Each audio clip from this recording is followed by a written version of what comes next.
Hi, this is Debonee Morgan, and you're listening to The Spirit of Now, Zeitgeist's podcast to introduce us to new spiritual ideas and new exciting spiritual people. Today, we're talking with our storyteller in residence, master storyteller, Phil Foster. He's going to be sharing a story with us on Friday, January 22nd at 7 p.m. But for right now, I'd like you to get to know Phil and learn a little bit about why we believe storytelling is important. Phil is retired as a professional psychotherapist, founding member, past president, and former chaplain of the Licensed Professional Counselors Association of Georgia. He is also an ordained minister with the Disciples of Christ and continues his life as a professed ecumenical lay Cistercian of the Monastery of Our Lady of the Holy Spirit in Conyers, where he has served on the ELC Council and as a novice master. His background also includes more than 20 years of experiential study of indigenous spirituality with the Foundation for Shamanic Studies, the Four Winds Society, and the Heart of the Healer Foundation. For 4 decades, he has presented numerous workshops, trainings, and retreats regionally, nationally, and internationally on topics including spirituality, ceremony, gender, poetry, and the reason we're here today, storytelling. So, Phil, is there anything else about yourself that you would like us to know? I was just going to say, I'd really like to meet that guy. He sounds, Oh my gosh, he sounds pretty interesting. He is. He's terrific. You can probably run into him on January the 22nd. Probably, yeah, I would hope so. Yeah, it's always funny when people introduce you with superlatives and whatnot. It's, if you have any sanity at all, you're like, who is that? What is that? More things for me to let go of, Debonee. Thank you so much. Oh, and that's my gift to you, and your I gift to us appreciate it. is your amazing ability. So, Phil, my first question for you today, I mean, storytelling, can be something that is perceived as being silly or childlike, but I don't know. What do you think is important about storytelling? Yeah, it's such a great question because in many ways, it is a defining characteristic of what it is to be human. Mm. We're the only animal I'm mindful of that actually tells stories, that articulates stories, that makes up narratives, that tells tales. We do some other things that other parts of creation don't seem to do, like most of us have some ability for abstract reasoning. We pray, we meditate, we do ceremony. We create in probably the most prolific way of any creature on the planet. Having said that, I think we're the only one that tells stories. So there's something just inherent about that ability that makes it important. It's an important part of being human. So individually, I think we're each obviously telling a story, and then we have our collective stories, right? We have more universal stories, like the story of a profession, or the story of a nation, or the story of a culture. Mm-hmm. So we're infused with stories. I think in the dream of the universe that, each of our dreams kind of dances with some larger dream and co-creates a story. There's some unfolding that's going on here. There's some dreaming that's coming true. And we seem to contribute to that, not only in our ability to reflect and to create, but also in our ability to talk about it, to articulate it in some way, and to make meaning, or to not make meaning by making meaning, if that makes any meaning. Not making meaning is a meaning, right? So, the interaction of life itself and the stories that we tell, in particular, the individual stories, seem to be a large part of that process. So, I think stories persist over time. We hear a lot of the same stories. And people who spend their lives studying story will tell you that there are a lot of cross-cultural themes and stories. Various cultures and times of history will talk about a lot of the same notions. They'll talk about power. They'll talk about life and death. They'll talk about the virtues. What's virtuous, what's not. It's a universal phenomenon. I think stories help us. Being a storyteller and a therapist, or retired, at least somewhat from those activities now, I used to tell a lot of stories actually in therapy. One of the sort of technical or techniques or modalities of archetypal psychotherapy is the telling of stories. How do stories help us frame our individual story, and how does our individual story inform something more universal?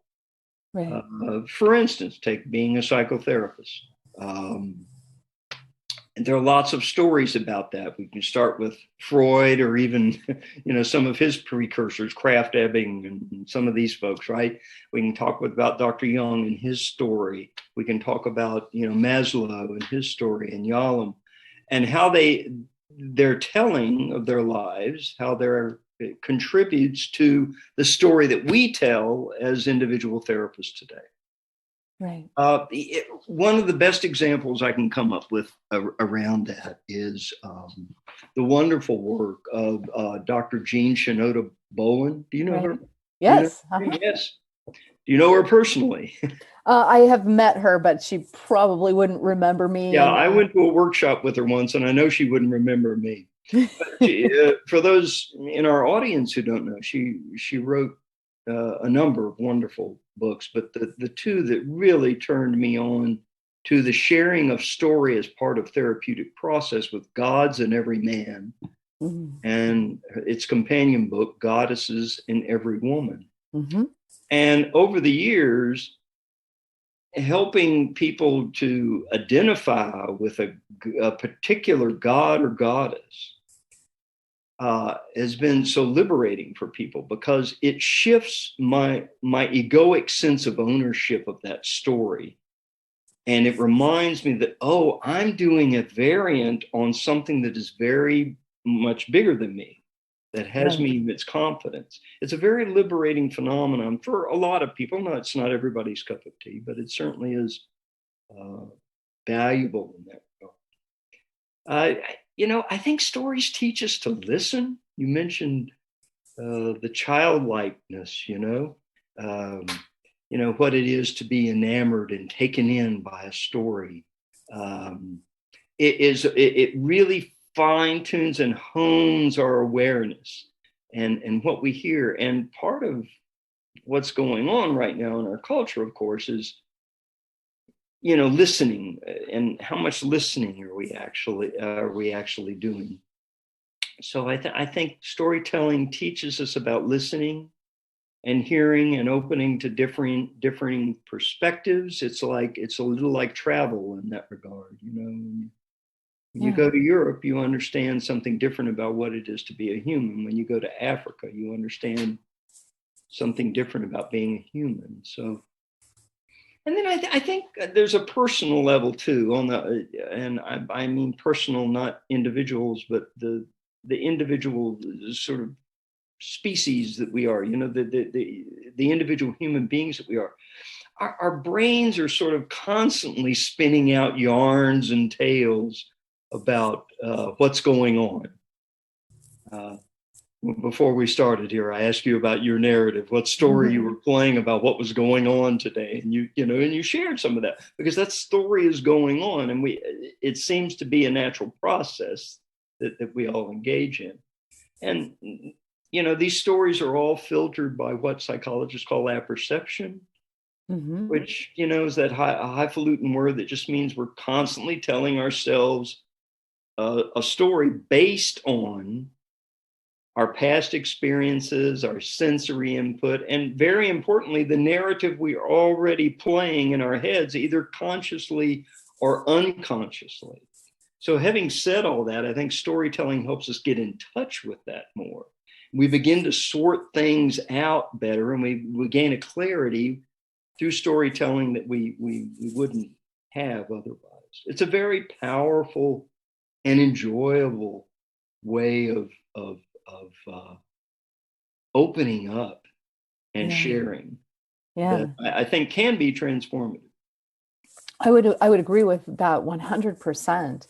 And just sort of touching base with what you had just said is this sometimes people make a differentiation between thought and imagination. Mm-hmm. I've worked with a lot of clients when I say, well, let's do something imaginative. And they say, oh no, I can't do that. I can't do that.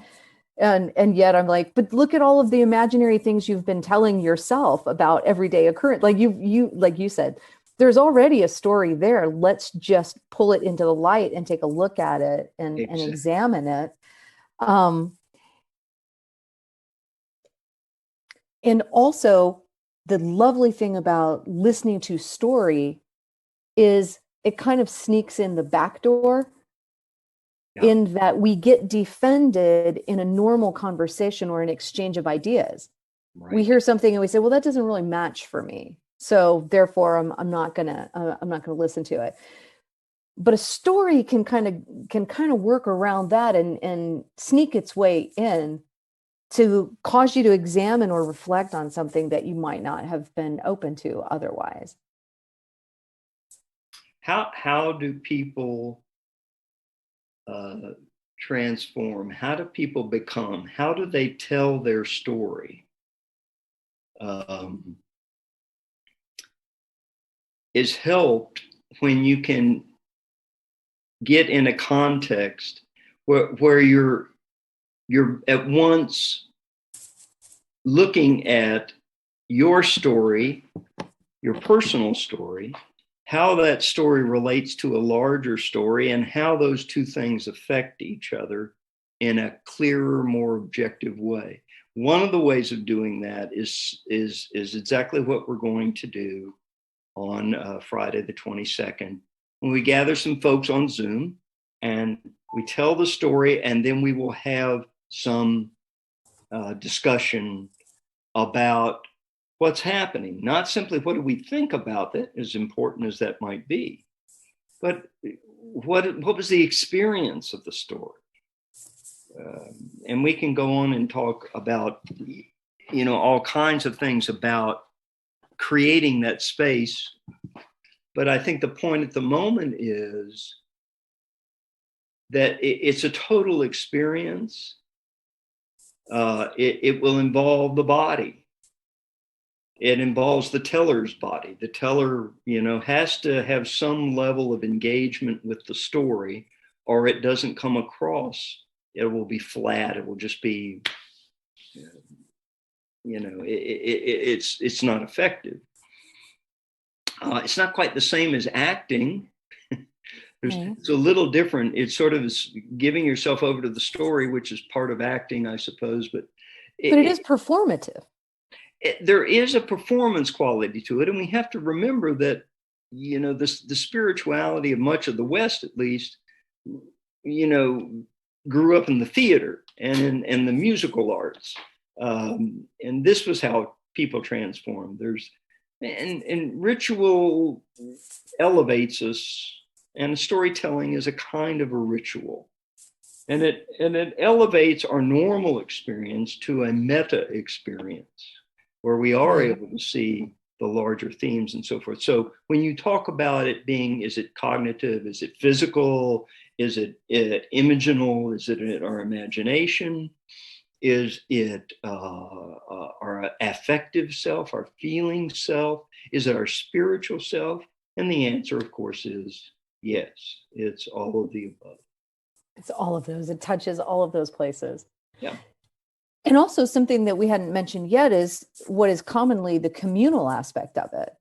I mean, certainly two people can be together sharing stories, but when we gather together in community to share a story, now we're entering into that same space together. And I think there's something ritualistic about that as well. Yeah, exactly. That, and I think that's the point. I think that's part of our offerings at Zeitgeist, and to gather folks together for educational, experiential, and even ceremonial kinds of events. So this fits into really all three. That checks those boxes, huh? So Phil, another question is, we specifically chose our event to go a few days after the presidential inauguration. And at the time we chose that, the world looked even different than it does now. But And it why will is probably look different then. So yeah, I feel like it will. Why is storytelling important now in 2021? So we're currently engaged in a rather epic storytelling in this country in particular, and really it's a global phenomenon. It's not just an American phenomenon, though we have a particular take on it. And we continue to struggle, to find our common story as Americans. You hear a lot these days of people saying, I'm not like those people, or I'm not like those people, or that's not what it's about, or this is not what it's about. We're struggling to find, what is it to be, the United States of America, quote unquote, and what all these events mean in terms of who we are and where we might be going, if anywhere. Yeah. So I think in articulating it as a story we are telling, it's a little like using story in therapy. It's just on a much larger level. It sort of takes the onus off of the individual and says, oh, we're telling a story here together. Now, why are we telling this particular story? Well, we can look back at the stories that we have told before. We might look at them, well, this is always the way we've seen it. Or we might look at those stories from the past with new eyes, and all of which is valuable, I think. I think this is the way the story has always been told, is a very valid point. Mm-hmm. This is the way we tell the story. And knowing also that it's just as valid to say, well, the story is always changing. The story is never told quite the same way twice, even with people who very much may agree on what the basis of the story is. And it's a little, well, it's exactly like quantum physics. It is quantum physics. The telling itself changes the story. Yeah. It's like the observation of the event changes the event. The more we tell the story in a way that we are able to maintain some level both of engagement and objectivity about it, to be open and to learn to listen through the story is really helpful, I think. And I think that's part of why telling stories matters right now. It would be helpful just to tell stories, maybe in Congress, maybe, at inaugurations. These are cultural initiatory events. And so when we were in initiation, all the old ways of coping, all the old coping mechanisms and defense mechanisms and ways we have adapted before come back, and they want their due again.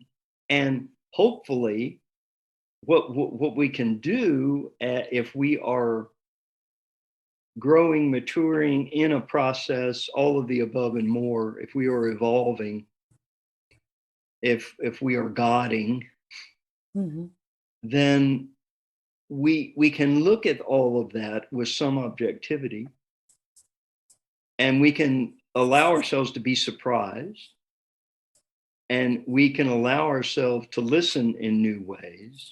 It's a good way of describing love, listening in new ways.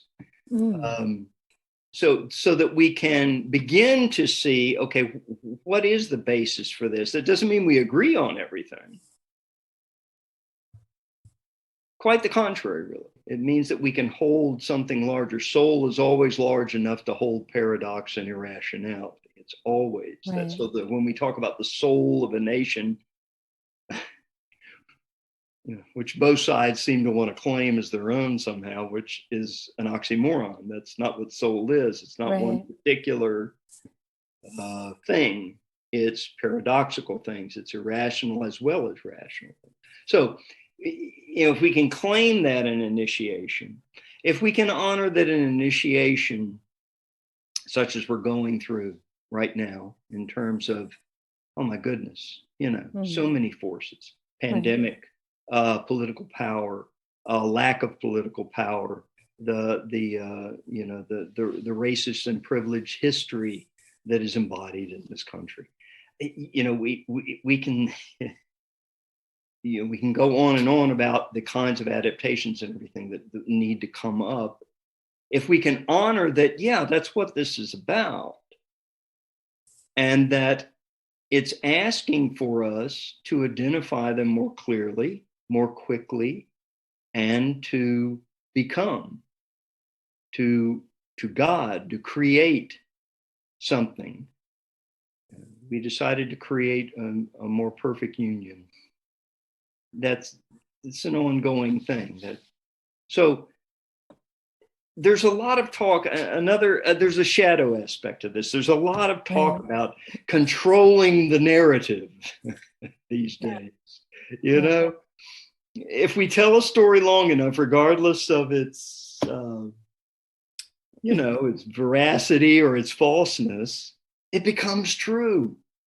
Or we accept it as true. We adhere to it. And it may be a largely unconscious process. And it may be largely one-dimensional. That is, it appeals to our affective self. That's often the case. It appeals to our fear or our passions, or what the old monks would call the desires. Those forces that are within us. So it's an issue, and that's an issue for both the so-called, socio-political religious right and the socio-political religious left. We continue to play and adhere to, both consciously and unconsciously, these narratives. So I think on the 22nd, we're going to gather, we're going to tell a story that addresses some of the narrative now at play in our nation and globally, because this is not simply a United States thing. There's another level of the narrative going on there. But I think the story has some bearing on what's going on. We're going to tell the story of Bluebeard, which is a 17th century French provincial story. And I'm fond of saying, well, it's sort of about the problem of suffering and the problem of evil. That's an encapsulation. It's much more than that. Without being overly revealing and overly secretive at the same time, it's a story that will assist us in looking at the individual and collective forces, both within us and outside of us, both historical and just in the nature of our being, that are shaping our conflict right now, and the story that we're trying to forge and where that might lead us. So I think there's some value in it in that regard. And my hope would be that the story kind of frees us up to see how our current chaos is reflected in the past.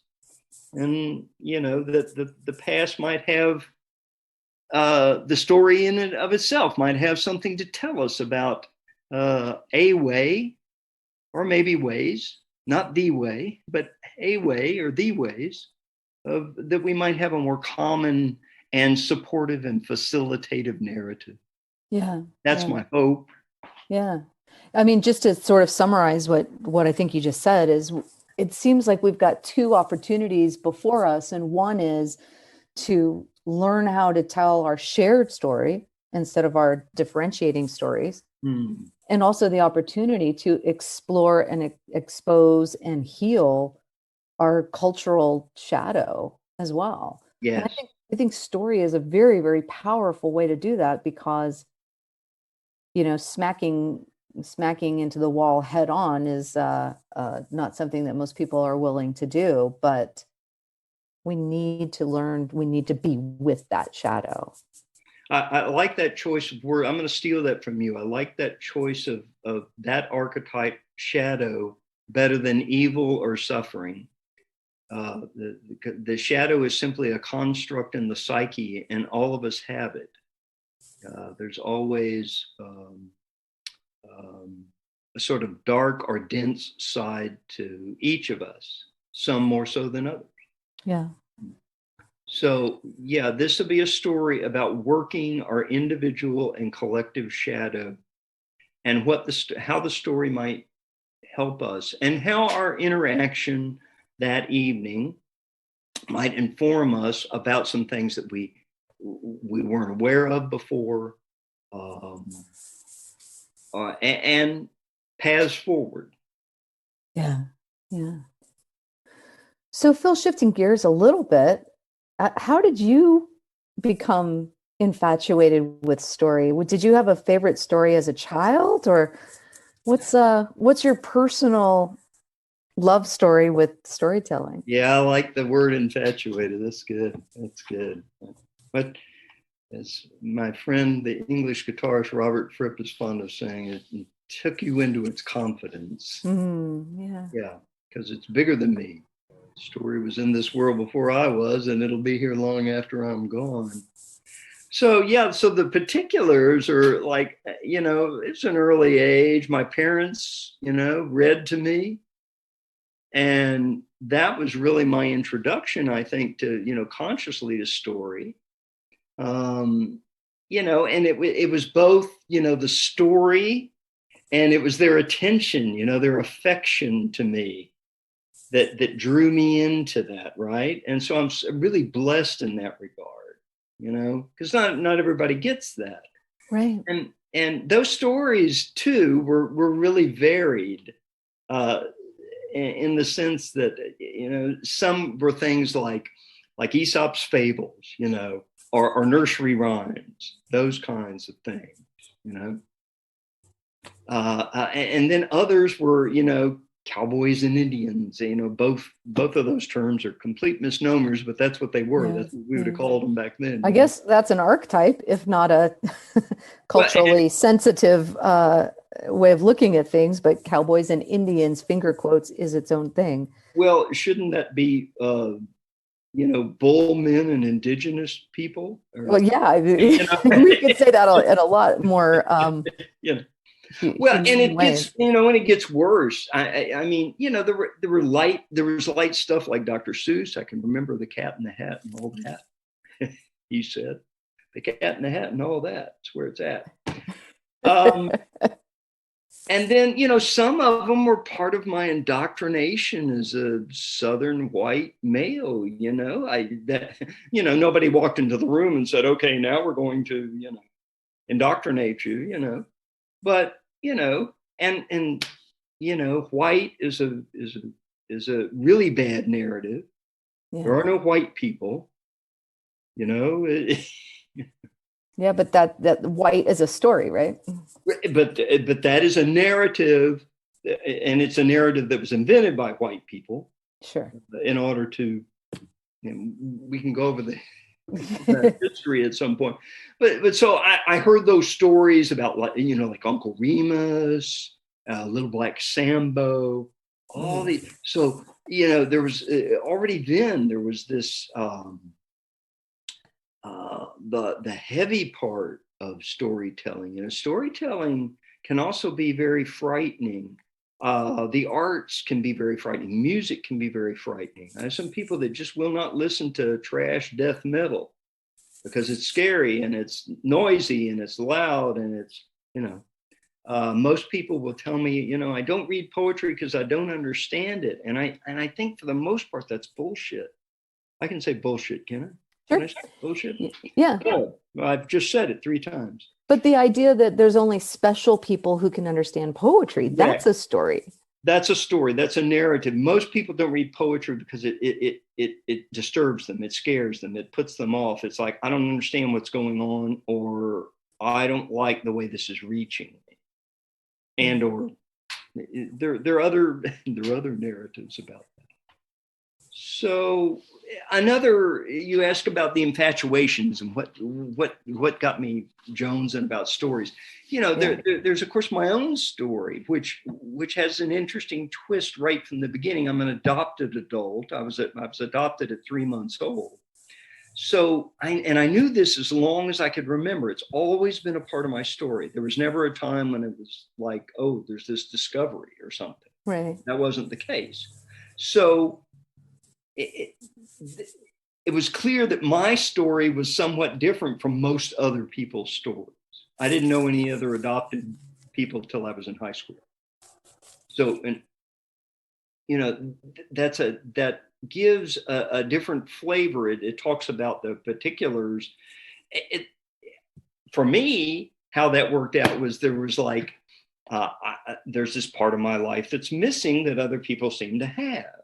So it's kind of colored the way I've seen myself and the world in some ways that are accurate, and some ways that are very inaccurate, And then there are all these messages that come to you from outside about that, oh, you're special.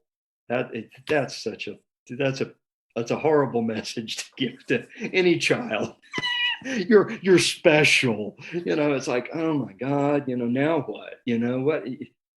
And there was a lot of shame-based stuff around that. So, and those feelings were, I'm an adult articulating. I'm a 70-year-old adult articulating that now, as opposed to a 35-year-old adult, let alone a child. There was just this sort of vague and insidious kind of feeling around this, that something was different. And some of that was not pleasant. Some of that was dark. Some of it was okay. And so again, that I share that with you to talk about, from a personal standpoint, what infatuated with me. The story really had me, It's been a big identification in life. And so the next thing that really happened about story was when I was 10, my fourth grade teacher, Frances Hufford, remember her name, Frances, that's when we were introduced to poetry. And I loved it. I immediately fell in love with, the rhythm of it, and the way it said things that I couldn't say. I'd never thought of things that way, but yeah, that was it, Yeah. So that was pretty powerful, and it reminded me about the same time. It would have been about 10 years old that I really started getting exposed to early rock and roll, which was basically, 2.5, 3-minute stories. Maybelline, why can't you be true? The car going over the hill, and I saw Maybelline in her Coupe de Ville. They're basically these little stories, That's true. So all that was kind of going on. Then as a teenager, I really got into mythology, while everybody else was into sports and stuff. I was into the Greek and Roman gods and goddesses, and those stories. I was attracted to the timeless quality of them. I just felt like there was something eternal and informative, Dr. Jung would say archetypal, going on there that appealed to me both intellectually and emotionally. It was just there for me.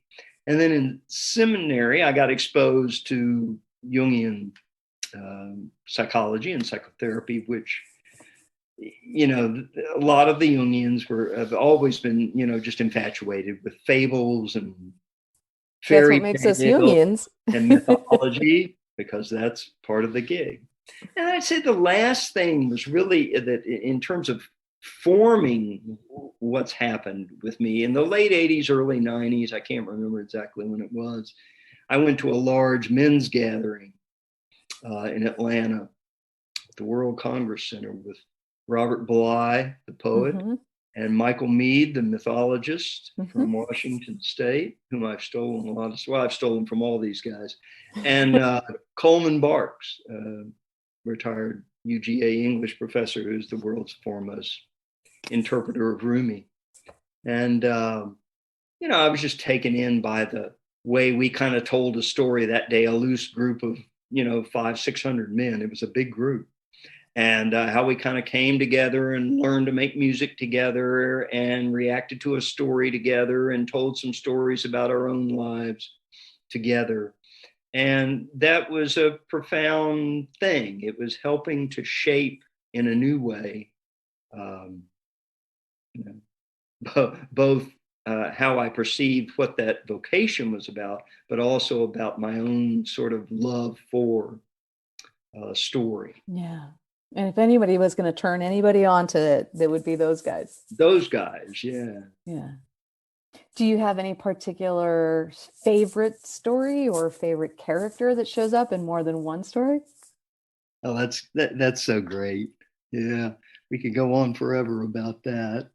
Uh, Interestingly, I, two stories that hopefully I'll get to tell later this year. We'll see how this goes. We'll see what happens. But one is the fisherman in the Inuit story of Skeleton Woman, which is I just love this guy because he's passionate and he's excited and he's scared and he's vulnerable and he's transformed in the story. And I find him a fascinating character. Another one that I hope to get to share later this year is a story that I've stolen from a professor of patristics at Villanova University, Dr. Martin Laird, Father Dr. Martin Laird, the story is called A Tale of Monastic Failure, and it's about a monk and his journey through the monastery. But I really identify with his seeking and the place that he arrives at, to dangle my participle. And when you ask me that question, who comes to me is the person that comes to me is Batman. Yeah.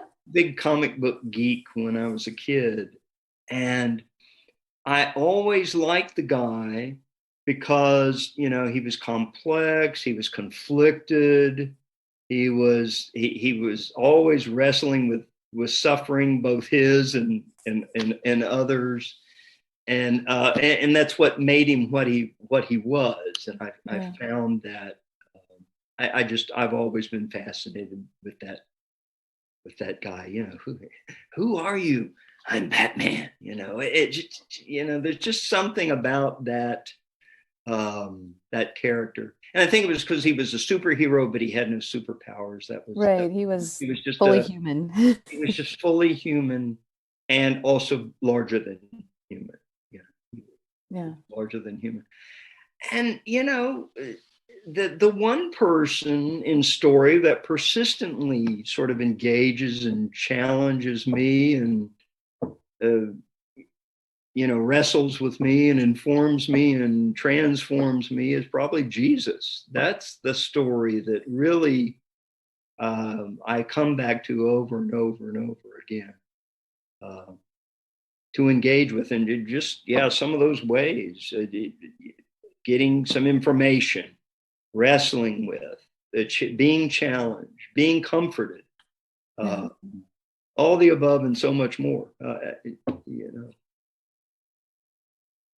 Yeah. Well, Phil, we are very, very much looking forward to seeing you on Friday the 22nd, but also to an ongoing relationship with you as our storyteller in residence. And I would just really invite folks out to come listen if you can. And if for whatever reason you're not able to make it on that evening, we will have the videotape available and the audio available as a podcast. So people will be able to listen to your story, Phil. And we look forward to this and so many more. Any closing words, anything that you would want people to remember as they listen to stories? Yeah, well, I think as we prepare to come together on the 22nd, I'd like for people to just come as you are, as it were, and and be open to the possibility of entering the story with the teller, with me, and knowing that there's no really right way to do that. Just the way you're going to do that is the right way, and it's in the telling of the story and the impact it has on you. And we'll talk some more at that time about signposts and road markers and things to look for during the story. But I just hope people will come openly and looking to engage with our friend Bluebeard. Yeah. Now, one last question about the story itself. We are saying that the event is family friendly, but Bluebeard has some elements that might not be good for young children. What are your thoughts or advice on parents as they're choosing whether or not to include their kids in this event? Yeah, well, there are two pieces there. One is the story itself, which is probably PG-13. There is some violence in it. Most stories have some level of violence in them because that seems good to ones. be the chief problem is violence. And why I'm laughing, I'm not quite sure, other than sometimes that's all you can do. So yeah, I would say the other piece would be, of course, we have to remind the teller to use his PG-13 language and not to say anything. I generally don't say anything really rough with this particular story. Okay. And also just as a reminder that what we're calling the event is a storytelling camp in instead of camp out. We're wanting to recreate this sense of being around a bonfire and listening to our storyteller and being in community. And so there will be, as you said, we'll do some conversation afterwards. We'll unpack it a little bit. We'll talk about sort of the larger archetypal themes, but also how people connect personally and how they engage. And so we're encouraging people to have a nice mug of cocoa or a glass of hot tea and to think of this as a bonfire camping sort of experience to the best that we can make it happen on Zoom. Sounds great. Thanks so much.